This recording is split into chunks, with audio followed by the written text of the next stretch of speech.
good morning. The human brain has always been a subject of great fascination. Since the 1920s, when Hans Berger first studied human EEG, or essentially the process of observing brain waves, which are electrical fluctuations that can be measured at the surface of the scalp, which result from neurons firing, we have dreamed and imagined of a time when it might be possible for us to control and influence our environment simply with our brain. And this has been the subject of science fiction novels, movies, games, and the list goes on. This was an area that captivated the imagination of our team at Emotive. We were inspired by the idea of being able to introduce total communication to computing platforms, applications, and devices.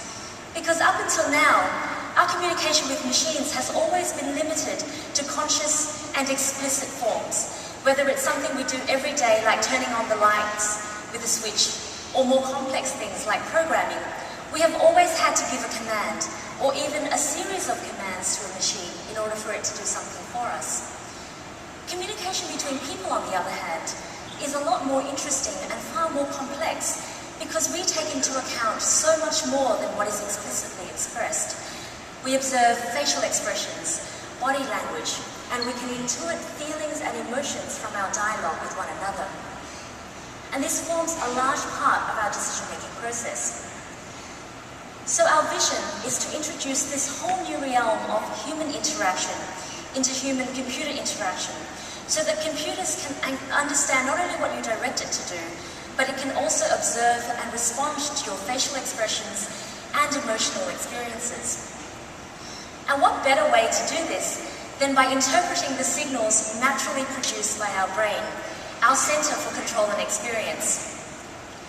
Well, this sounds like a pretty straightforward idea, but the task wasn't easy for two main reasons. The first reason is the detection algorithms. Our brain is estimated to be made up of up to 100 billion neurons, representing around 170,000 kilometers of combined axon lengths.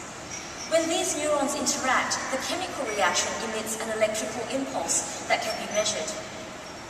The majority of our functional brain is distributed over the outer surface layer of the brain, and to increase the area available for mental capacity, the brain's surface is highly folded. And this cortical folding presents a significant challenge for interpreting any surface electrical signals. So each individual's cortex is actually folded very differently, much like a fingerprint.